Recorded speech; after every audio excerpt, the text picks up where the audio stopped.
주님만 바라보고 되기를 주의 이름으로 축원합니다. 아멘. 암으로 세상을 떠날 날이 얼마 남지 않은 어떤 집사님이 계셨는데, 이 집사님을 어떤 목사님과 이제 교회 성도님들이 가서 신방을 하게 되었습니다. 호스피스 병동에 계셨는데요. 상상해 보십시오. 의식은 뚜렷한데 온몸에 암이 전이 돼서 이제 죽을 날이 얼마 남지 않았습니다.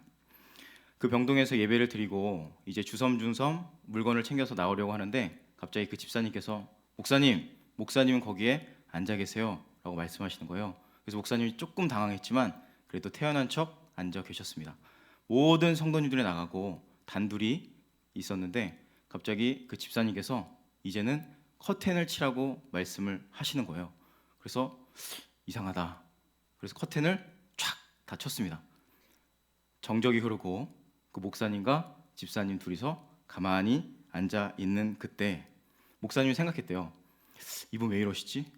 혹시 큰 잘못을 하셨나? 아니면 그 와이프 몰래 잘못한 것을 나한테 얘기하려고 하나? 아니면 큰 돈을 교회에 헌금하려고 하나?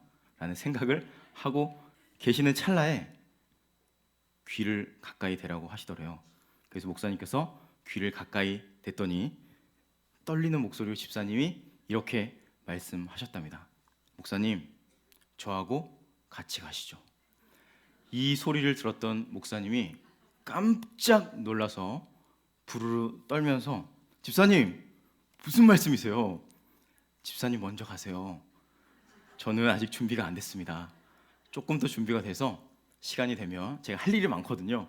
그러니까 다 하고 나서 갈 테니까 먼저 가시면 제가 뒤쫓아서 가겠습니다. 며칠의 시간이 흐르고 장례식을 치르는데, 이 목사님께서 그때 이 집사님과 나눈 대화가 계속해서 머리에 맴도는 거예요. 내가 분명히 강단에서는 천국의 소망을 가지십시오, 천국 좋은 곳입니다 라고 그렇게 선포하고 부르짖었는데, 정작 머리로만 천국을 선포했고 입으로만 하늘 소망에 대해서 얘기했지, 가슴으로는 전혀 하나님의 나라를 소망하지 않고 있는 자신의 모습을 발견했다라는 것이죠. 저도 목사의 아들로 이름이 윤요한이거든요. 누가 봐도 목사 아들이거든요. 그래서 중학교 때부터 아이들이, 야, 너 아버지 목사님이시지? 그럼 너 죽으면 천국 가겠네? 그럼 빨리 죽지 왜 이렇게 살아있어? 라는 얘기를 너무 많이 들었어요. 들을 때마다 뭐라고 대답해야 되지? 고민을 많이 했는데, 그때마다 그렇지, 죽으면 천국에 가지 그 다음에 대답을 하지 못했어요. 그리고 속으로 생각했어요. 근데 지금 죽는 건 좀 아니지 않나? 라는 생각을 하게 됐어요. 생각해봤는데 입으로는 천국에 대해서 믿고 지식으로는 교리적으로 하나님의 나라를 알고 있었지만 가슴으로 삶으로는 전혀 그 말씀을 믿고 있지 않았다는 것이죠. 여러분의 삶에 어떻게 이 천국이, 하나님의 나라가 실제이십니까? 여러분 천국에 대한 소망을 가지고 계십니까? 감사합니다. 죽는 게 두렵지 않으세요, 여러분? 80년대 학생 운동이 한창이던 때에 있었던 일입니다. 학생 운동을 하면은 데모를 맨 앞에서 하시는 분들을 전투조라고 한대요. 저도 안 봐서 모르는데 그 전투조에서 이제 실랑이가 벌어졌어요. 어떤 분이 얘기하는 거예요. 네가 맨 앞에 서라, 네가. 근데 약간 뒤에서 서 있던 이 전투조의 학생이 계속 자기한테 네가 맨 앞에 서라고 하니까 너무 당황스럽고 너무 화가 나는 거죠. 그래서 이 친구한테 버티다가 얘기했대요. 야, 니는 왜 맨날 나한테 앞으로 가라고 하는 거야? 나도 무서워 죽는 게. 버티던 청년은 전투조의 최전방으로 갈 수밖에 없는 한마디를 듣게 되거든요. 뭐라고 했을까요, 이 친구가? 야, 임마, 너는 죽어도 부활하잖아 하는 말을 듣는 순간 유유히 맨 앞으로 걸어갔다고 해요. 사실 우리가 세상에서 보여줘야 되는 것이, 믿음을 가진 우리가 보여줘야 되는 것이, 임마, 너는 죽어도 부활하잖아, 천국 가잖아, 근데 왜 이렇게 죽지 않으려고 발버둥 치니? 왜 이렇게 아둥바둥 떨어? 너 그거 모순 아니야?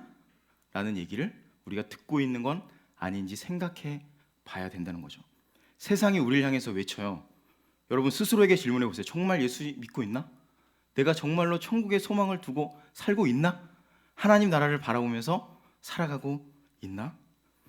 머리로만, 교리로만, 말씀으로만 이해하고 있지 전혀 내 삶에서 실제가 되어 있고 가지는 않는지 한번 스스로 정확하게 진단하고 물어보시기 바랍니다.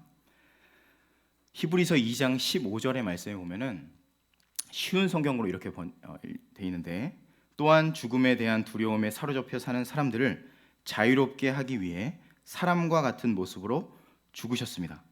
예수님이 이 땅에 오신 목적이 바로 죽음에서 생명으로, 어둠에서 빛으로 인도하기 위해서 이 땅에 예수님이 오셨다는 거죠. 얼마 전 제가 자전거를 타다가 심하게 넘어졌어요.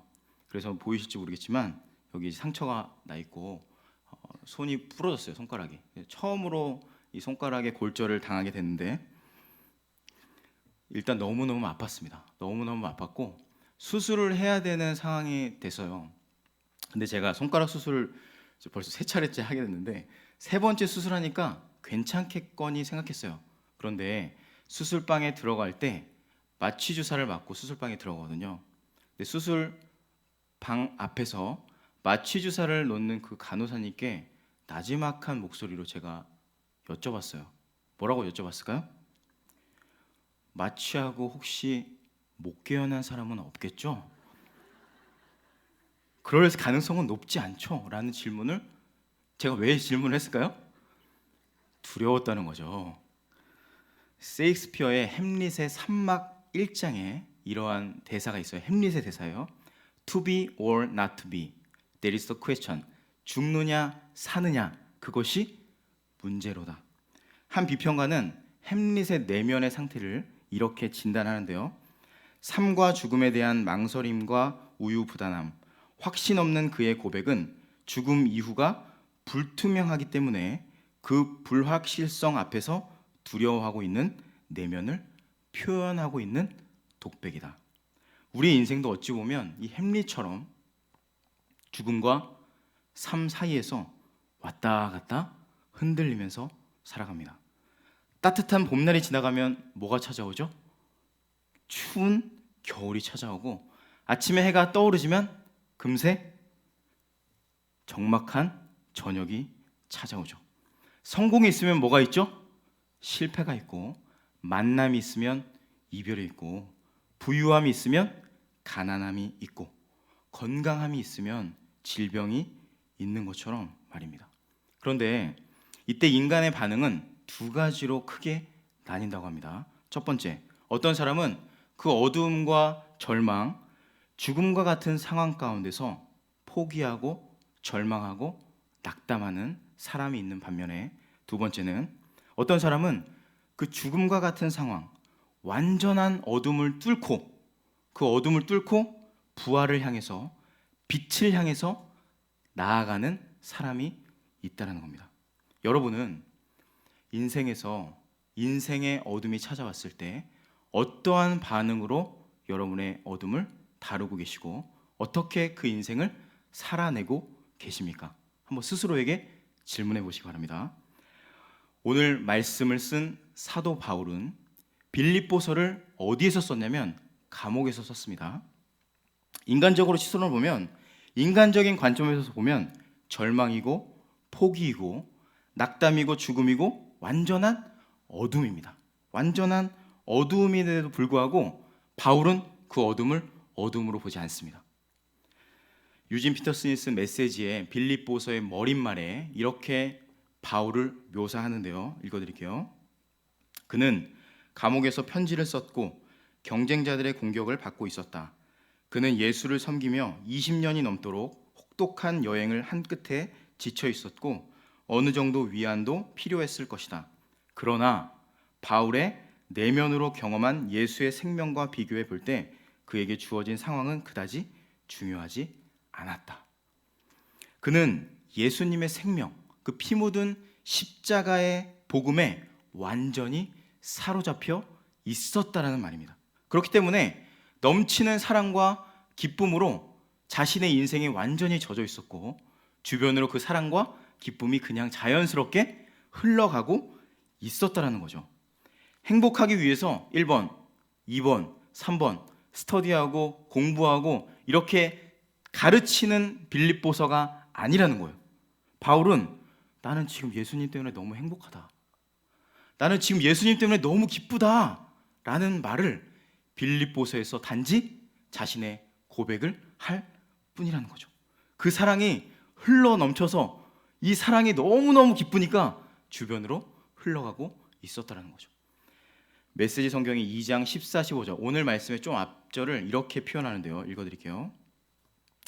무슨 일을 하든지 흔쾌히 하십시오. 말다툼하거나 따지지 마십시오. 세상 속으로 들어가 이 더럽고 타락한 사회에 맑은 공기를 불어 넣으십시오. 사람들에게 살아계신 하나님을 볼 수 있게 하십시오 라고 자신이 그렇게 기뻐하는 예수를 네가 있는 그 세상에서 마음껏 전하라 라고 권면하고 있습니다. 내 안에 예수님 살아계시고 주님, 내가 주님과 함께 살아가기 때문에 나는 지금 너무 행복하다. 그러니까 이 행복이 주변으로 자연스럽게 흘러가고 있다고 고백합니다. 그리고 오늘 말씀 20절과 21절 말씀을 우리 한 목소리로 읽어보도록 하겠습니다. 다 같이 시작. 나의 간절한 기대와 소망을 따라 아무 일에든지 부끄러워하지 아니하고 지금도 전과 같이 온전히 담대하여 살든지 죽든지 내 몸에서 그리스도가 존귀하게 되게 하려 하나니 이는 내게 사는 것이 그리스도니 죽는 것도 유익함이라. 아멘. 그의 상황과 형편은 철저한 어둠이고 철저한 절망이고 완벽한 밀폐 상태, 아무것도 없는 곳이었지만 바울에게 계신 사랑하는 그 주님 때문에, 끔찍하게 사랑하는 그 예수님 때문에 그 모든 어둠이 더 이상 어둠이 아니라는 것이죠. 삶의 의미와 목적이 바로 나의 사랑하는 주님, 내가 그렇게 기다리는 우리 주님이라고 이 고백을 통해서 우리에게 말씀해 주시는 것입니다. 21절 말씀 다시 한번 읽어보겠습니다. 21절 시작. 이는 내게 사는 것이 그리스도니 죽는 것도 유익함이라. 아멘. 어떻게 바울은 죽음까지도 유익하다고 할 수 있었을까요? 이유는 딱 한 가지입니다. 예수님과의 그 뜨거운 관계 때문에 너무너무 주님을 사랑하고 주님의 사랑을 받고 있는 이 바울은 죽는 것도 유익하다는 것이죠.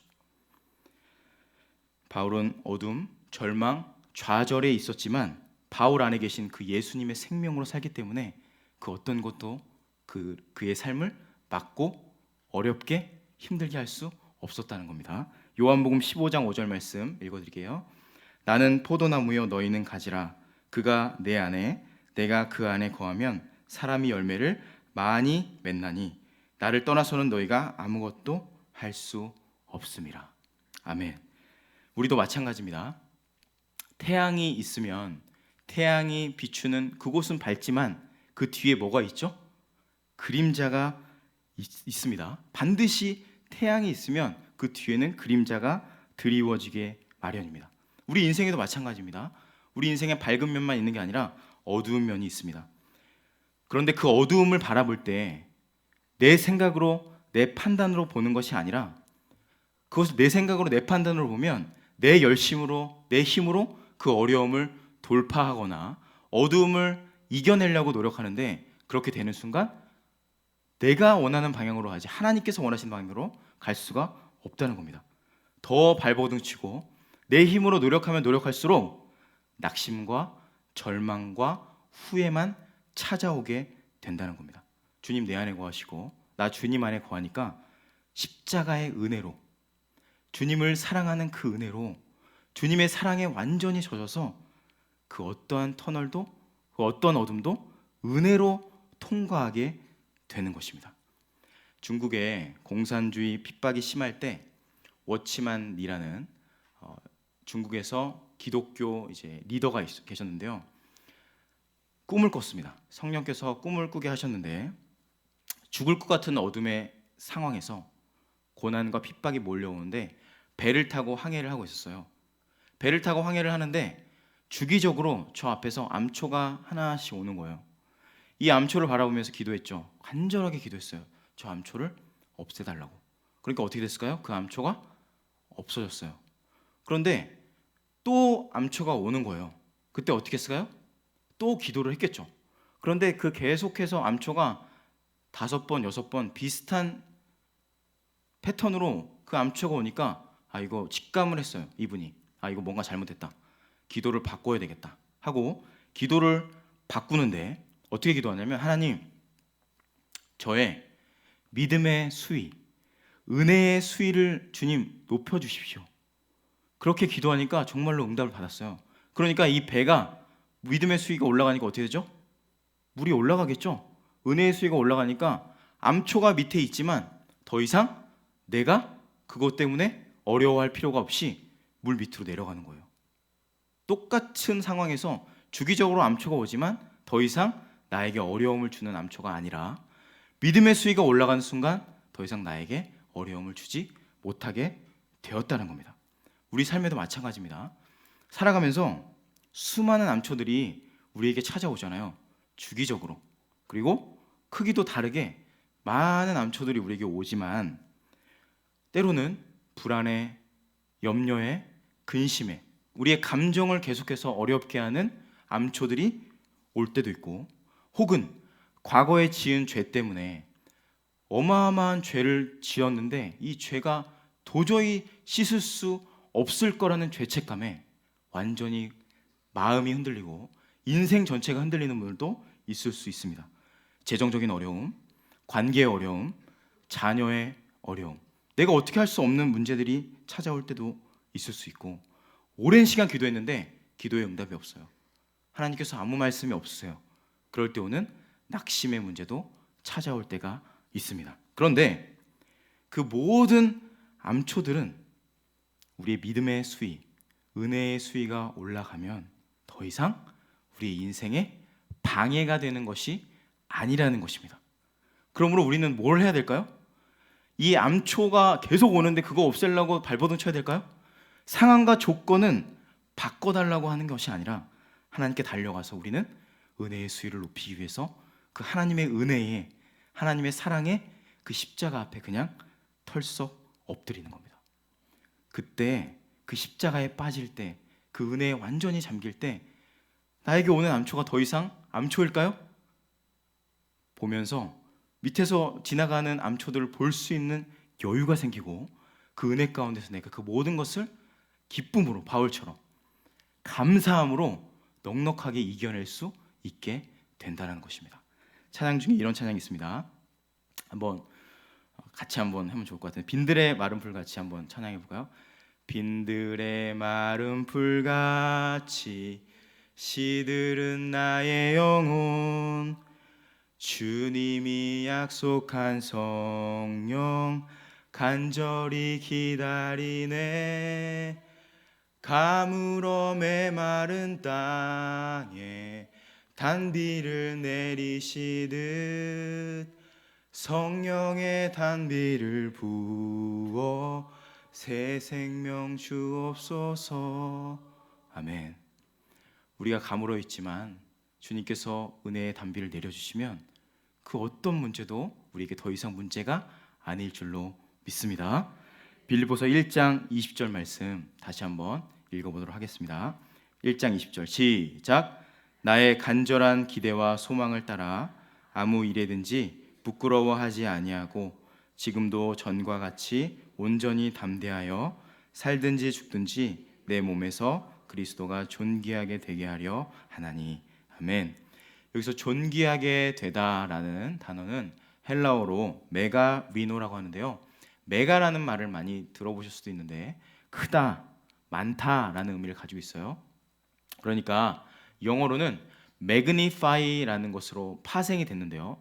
magnify는 뭐냐면 크게 되다, 장엄하게 되다, 더 많아지다라는 의미를 가지고 있습니다. 무슨 말입니까? 바울의 간절한 소망은 그 예수님의 십자가의 은혜, 이 그리스도가 존귀하게, 더 충만하게, 더 매그니파이 되게 그것을 간절하게 원했다는 것을 1장 20절 말씀 통해서 유추할 수 있습니다. 내 안에 주님의 은혜는 그 은혜가 존귀하게 되면, 매그니파이가 되면 나에게 주어진 환난과 시험과 어려움들은 더 이상 나에게 문제가 되지 않는다라는 고백입니다. 그러니까 저희의 초점은 항상 어디에 머물죠? 시험이나 암초나 연약함이나 부족함에 우리의 시선이 머물잖아요. 그렇지 않나요, 여러분? 저만 그런 거 아니죠, 여러분? 여러분도 그러시죠? 그 시험과 환난과 어둠에 내 시선이 머물지만 바울은 그것이 아니라 그리스도가 존귀하게 되기를 간절하게 원했다는 것이죠. 그러니까 내 시선은 어둠이 아니라 빛을 향해서 나에게 오시는 주님, 나와 함께 하시는 예수님께 나의 모든 정신이 완전히 집중되고 있었다라는 말씀입니다. 말씀 준비하면서 어린 시절이 생각나는데요. 제가 어린 시절에, 여러분들의 이제 아이가 있으신 분들은 아이들의 어린 시절을 한번 상상해 보시기 바랍니다. 3, 4살 때 무서운 꿈을 꾸고 나면 이 아이가 어떤 행동을 하죠? 일단 깨겠죠? 깨서 누구한테 찾아가죠? 안방으로 찾아갑니다. 안방으로 찾아가면 왜 안방으로 가죠? 엄마 아빠가 있는 침대로 달려가겠죠. 달려가서 뭘 하죠? 그 침대 안으로, 이불 속으로 깊숙이 몸과 머리를 들이밀면서 엄마에게, 아빠에게 막 비비죠. 그러면 엄마 아빠는 이제 여러분들이 자녀를 키울 때 어떻게 했나요? 3, 4살 아이가 오면 이불을 들쳐서 그 아이를 자기 품에 안고 이 아이에게 따뜻한 자신의 사랑을 전달하는 거죠. 그러면 놀랍게도 오랜 시간이 필요 없습니다. 한 30초 정도만 지나면 무슨 소리가 들리죠? 바로 잠드는 아이의 콧소리를 들을 수 있으셨죠, 여러분? 왜 이 아이는 그렇게 빠르게 잠에 들 수 있었을까요? 이유는 딱 하나입니다. 아이가 계산을 너무 많이 했을까요? 계산을 하는 거죠. 생각이 너무 많아서 피곤해가지고 잠에 들었을까요? 이 아이가? 3, 4살짜리 아이가? 엄마 아빠가 나를 너무너무 사랑하시니까 이 엄마 아빠의 품이 너무너무 따뜻하고, 그냥 이 엄마가 나를 사랑하고 내가 이 모든 악몽에서 나를 엄마 아빠가 구해주시는구나 라는 마음에 그냥 따뜻하게 잠을 잘 수밖에 없게 되는 것이죠. 믿으려고 노력하고 발버둥치는 게 아니라 그냥 그 엄마 아빠의 품에 안기면 내가 엄마 아빠의 사랑이 믿어지고 그 따뜻한 품에 잠을 잘 수밖에 없고, 그것이 바로 참된 평안에 들어가는 길이라는 겁니다. 우리 하나님도 우리에게 동일하게 말씀하십니다. 어떻게 말씀하시냐면, 그러니까 저희만 만드신 게 아니라 이 온 우주를 만드신 만물의 창조주 하나님께서 자신의 넓은 품으로 요한아, 저에게 내 품에 그냥 안겨라. 여러분에게 동일하게 말씀하시는 거예요. 누구누구야, 요한아, 내 품에 그냥 안겨라. 초조해하지 말고, 불안해하지 말고, 걱정하지 말고, 염려하지 말고, 네 힘으로 그 문제 해결하려고 발버둥 치지 말고 그냥 내 품에 안겨라. 누가 이 자리에 참여한 누가 이 하나님의 부르심에 응답하시겠습니까? 출애굽한 이스라엘 백성들이, 모세오경이 이제 그들을 향해 쓰여졌는데, 애굽의 군사들이 너무너무 많고 너무너무 큰 거예요. 그러니까 무섭겠죠. 이스라엘 백성들이 무섭고 두렵고 힘이 너무 많이 들었을 때, 그리고 앞에 홍해가 펼쳐져 있고 이 홍해가 차가웠고 너무 깊어 보이는 거예요. 뒤에서 군사들이 쫓아오는 것도 너무너무 힘들고 앞뒤가 완전히 막혀 있고 아무것도 할 수 없는 이러한 상황 가운데서 하나님께서 어마어마한 말씀을 하지 않으시고 딱 한마디 하십니다. 제가 읽어드릴게요. 출애굽기 31장 17절. 나 여호와가 엿새 동안에 천지를 창조하고 일곱째 날에 일을 마치고 쉬었음이니라 하라. 이게 무슨 말일까요? 나 창조주야. 다른 말씀 하시는 게 아니라 내가 너네 만들었어. 내가 너네 모든 것을 만들고 있고 이미 운행하고 있어. 내가 너 모든 것을 만들어 갈 거야 라고 그냥 한마디밖에 안 하신다는 거죠. 우리는 좀 죄송합니다. 찌질해서 제 얘기예요. 찌질해서 두렵고 힘들고 원망스럽고 일이 잘 안 풀리면 뭐 어떻게 하죠? 입술로 생각으로 원망하고 불평하고 저주하잖아요. 이스라엘 백성들이 그렇게 했어요. 저희는 안 되면 내 생각대로 안 풀리면 원망해요. 저주해요. 하나님까지 여기 계시면 멱살 잡을 정도예요. 주님이 미안해서 피할 정도예요. 그 원망 가운데 사로잡혀 있는 우리에게 하나님은 이래라 저래라 말씀 안 하시고 나 너네 만들었어. 그냥 한 말씀만 하신다는 거죠. 아브라함이 아들이 생기지 않았어요. 아니 왜 아들이 안 생기지? 두려워 떨고 있어요. 징징거리면서 원망해요. 불평해요. 하나님은 이래라 저래라 말씀하지 않으세요. A가 이렇고 B가 이러니까 너 이렇게 될 거야 라고 말씀하지 않으세요. 창세기 17장 1절 말씀. 아브라함이 99세 때에 여호와께서 아브라함에게 나타나서 그에게 이르시되 뭐라고 하실까요? 나는 전능한 하나님이라. 엘샤다이. 너는 내 앞에서 행하여 완전하라. 이게 무슨 말일까요? 나 완전한 하나님이야. 나 완전한 하나님이야. 너 누구 믿고 있니 지금? 나 믿고 내가 너를 완전하게 할 거야. 그러니까 넌 나를 믿으면 돼. 넌 나를 신뢰하면 되고 너는 그냥 나를 사랑하면 돼. 넌 나를 의지하면 돼. 라고 말씀하신다는 거죠. A부터 B까지, B부터 C까지 방법을 알려주는 게 아니라 우리와의 관계를 다시 한번 정립시켜주시고 나와의 막혀있는 관계, 내가 믿고 있고 의지하고 있고 내 생각대로 하려는 판단을 완전히 깨트리시고 내가 너 사랑하고 내가 널 만들었다 라고 말씀하신다는 겁니다.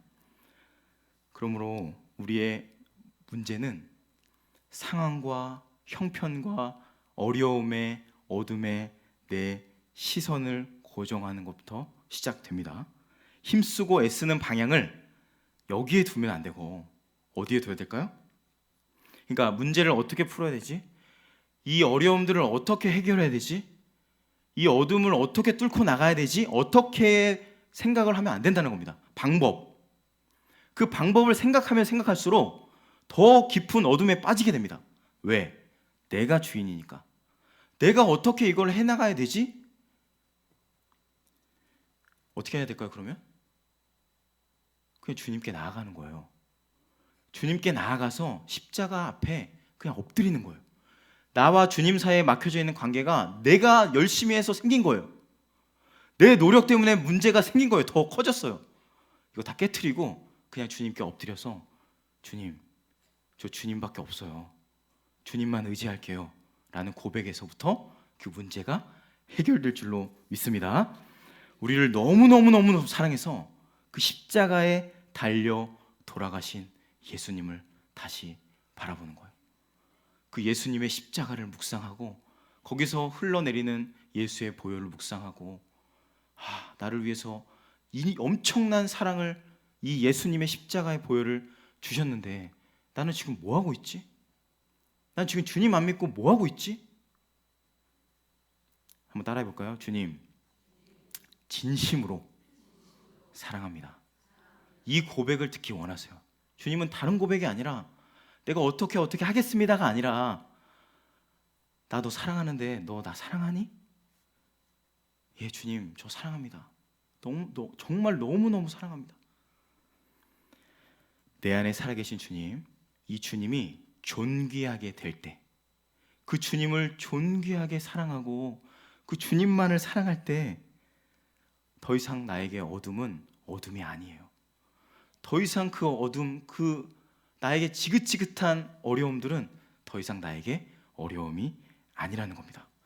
세상 앞에서 사람들 눈치 볼 필요 없습니다. 하나님이 나를 사랑하시고 나 주님 사랑하는데 뭐가 문제죠? 바울이 감옥에서 여유 있었던 이유, 기쁘다고 얘기할 수 있었던 이유는 다른 데 있지 않습니다. 그 존귀하신 예수님, 너무 사랑하는 그 주님이 바울의 내면에 있었고 바울은 주님 안에 있었기 때문에 그 주님 때문에 기뻐할 수 있었고 감사할 수 있었고 행복할 수 있었더라는 겁니다. 디모데후서 1장 7절 말씀 한번 찾아볼까요? 디모데후서 1장 7절 말씀.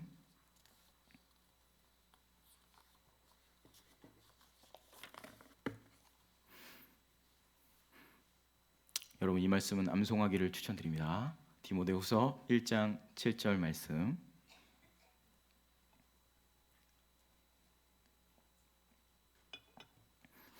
다 같이 읽어보겠습니다. 시작. 하나님이 우리에게 주신 것은 두려워하는 마음이 아니요 오직 능력과 사랑과 절제하는 마음이니. 아멘. 담대하게 받아들인다는 것이 능력과 비슷한 말이고, 사랑하라는 것은 사랑으로 대한다는 거, 그리고 절제한다는 것은 뭐 우리가 절제하는 것도, 죄에 대해서 절제하는 것도 있지만 민감하게 하나님께 반응하는 것도 이 안에 들어간다고 합니다. 주님이 바울 안에 계시고 바울 주님 안에 계시기 때문에 정말로 그냥 있는 게 아니에요. 그냥 거기에 있는 게 아니라, 있는다는 것은 무엇을 의미할까요? 사랑의 교제예요. 정말로 서로를 뜨겁게 사랑하는 상태에 있었기 때문에 더 이상 바울은 자신의 힘과 능력으로 사는 게 아니라 하나님의 능력으로, 하나님의 사랑으로 민감하게 반응하면서 살아갈 수 있었다라는 고백입니다. 반주 부탁드려요. 2019년이 시작된 지 엊그제 같은데 벌써 6개월이 흐르고 7월이 되었습니다. 이 문제만 해결되면 좀 괜찮아지겠지? 저 어려움만 지나가면, 이 어둠만 지나가면 조금 밝은 빛이 있겠지? 우리 아들이 이 직장에만 들어가면, 내 상황이 조금만 해결되면, 이 질병만 고쳐지면, 이 어둠만 통과하면 빛이 있겠지? 여러분 있으셨나요? 이러한 간절한 기대와 소망이 물론 성취되신 분들은 너무너무 축하드리고, 성취되지 않았다고 하더라도 괜찮습니다. 왜냐하면 그 문제와 어려움과 어두움은 좀 죄송하지만 계속 올 거기 때문이죠. 올해도 6개월이 남았는데 아직도 많이 올 게 남았겠죠. 그렇지만 매 순간 끊임없이 밀려오는 이 어둠의 고난의 암초의 바다 위에서 어떻게 그걸 해결하시겠습니까? 그 하나하나를 해결하려면 우리는 백전백패할 수밖에 없습니다. 그 어둠을 뚫고 인생을 아름답게 하나님의 뜻처럼 평안하게 기쁨으로 항해하기 위해서는 내가 아니라 나를 사랑하시는 주님으로 내 인생을 끌어갈 때만 가능하다는 사실을 믿으시기 바랍니다. 그 은혜의, 그 믿음의 수위에 완전히 잠겨서 하나님의 사랑에 완전히 내가 맡긴 채로 살아갈 때 그 모든 어둠을 마침내 돌파하고 이겨낼 줄로 믿습니다. 우리 사진 한 장 보여드릴 텐데요. 이 사진의 제목을 한번 맞춰보세요. 지구본을 들고 있는 어떤 연약한 여자가 주인공이에요. 자세히 보면 보이시겠지만 눈이 보이지 않습니다. 누더기를 걸치고 있고 상처가 나서 피가 흐르고 있습니다. 손에는 비파가 있는데 7줄인데 6줄이 끊어졌어요. 그럼 몇 줄 남았죠? 한 줄밖에 안 남았어요. 자, 여러분이 화가예요. 이 그림의 제목을 뭐라고 붙이시겠습니까? 없애주세요. 없애주세요. 네. 저 같으면 절망이라고 붙였을 것 같은데 이 화가는 이 그림의 제목을 희망이라고 붙였습니다. 어떻게 이 그림을 희망이라고 붙일 수 있을까요? 왜 희망이라고 붙였을까요? 왜? 한 가지 더 이야기를 드리고 말씀을 마치겠습니다. 우리가 이 그림처럼 절망적인 상황 속에서 자주 하는 제스처 혹은 소리가 있는데요. 자, 한번 따라해 볼까요? 자, 들이쉴 때는 다시. 네, 됐습니다. 이게 지금 뭘 하는 거였냐면요, 그 호흡은 저희가 했을 때는 답답한 자신의 처지 때문에 한숨, 그리고 잘 해결되지 않으니까 너무너무 짜증이 나는 그 분노의 한숨일 수도 있고 원망, 불평의 한숨일 수도 있을 것입니다. 그런데 이 한숨 속에 하나님의 놀라운 비밀이 있다는 거 아십니까, 여러분? 자, 유대인들은 하나님의 이름을 부를 때 딱 하나님의 이름을 못 불렀어요. 유대인들은. 그래서 1년에 딱 한 번 대제사장만 이름을 불렀는데 그 이름은 뭐였냐면 야훼였는데, 자, 이 말을 제가 지금 한국어로 번역돼서 어떻게 돼 있냐면 야훼로 번역됐어요. 주님이 왜 당신의 이름을, 제가 지금 라고 했었거든요. 이거 제가 분석한 게 아니라요, 다른 분이 분석해 놓은 걸 책에서 보고 너무 깜짝 놀라서 제가 설교 때 하려고 적어 놓은 거거든요. 자, 보세요. 우리가 내쉬는 이 호흡 속에서 하나님의 이름이 그 안에 있다라는 것을 제가 깨닫고 나서 어마어마한 충격에 빠졌어요. 주님은, 나는 주님 안 불렀는데, 나 한숨 쉬었는데, 나 찾지 않았는데, 불평했는데, 원망했는데, 짜증냈는데, 완전한 어둠 속에서, 절망 속에서 난 그냥 한숨밖에 안 내셨는데, 그런데 주님은 저희와 어떻게 하고 계셨죠? 야훼의 하나님이 제 한숨보다 더 가까이 제 안에서 저를 사랑하셔서 제 안에서 저를 인도하고 계셨다는 겁니다. 여러분, 하나님을 부르지도 못하고 완전한 절망 가운데서 한숨을 내쉬는 그 순간에도 여러분 마음 가운데 하나님이 계십니다. 앞으로 살아가면서 한숨이 내어 쉬질 때 그 사람을 생각하지 마세요. 그 상황을 생각하거나 원망하지 마세요. 한숨이 쉬어졌을 때, 옆에 사람 한숨 쉴 때 뭐라 하지 마세요. 뭘 생각하면 될까요? 하나님 찬양하는구나, 야훼 하나님을 높이는구나, 그 하나님을 묵상하시고 나와 함께 하시는 하나님을 끊임없이 바라보시고 내 호흡보다 더 가까이 계시는 주님만을 바라보시기 바랍니다. 이는 내게 사는 것이 그리스도니 죽는 것도 유익함이라. 주님이 우리와 잠깐 동안 함께 하신다고 하지 않으셨습니다. 이 예배당에서 잠깐 예배하는 동안, 찬양하는 동안 함께 하신다고 하지 않으셨습니다. 영원히 주님 다시 오실 그때까지 내 호흡보다 더 가까이에서 우리와 주님 함께 하십니다. 우리의 절망을 보실 때 절망으로 보는 게 아니라 뭐라고 보신다고요? 희망으로 보십니다. 우리 보실 때 여러분의 눈으로 보지 마시고 하나님의 눈으로 보시고 어둠을 주님으로 통과하시고 야훼의 하나님을 찬양하시고 주님을 뜨겁게 사랑하면서 주님 오실 그때까지 하나님 뜨겁게 찬양하고 예배하며 예수님 다시 오실 때 우리 함께 주님 만나게 되기를 주의 이름으로 진심으로 축원합니다. 우리 함께 이 찬양 고백하면서 우리의 마음을 주님께 올려드리겠습니다. 나를 지으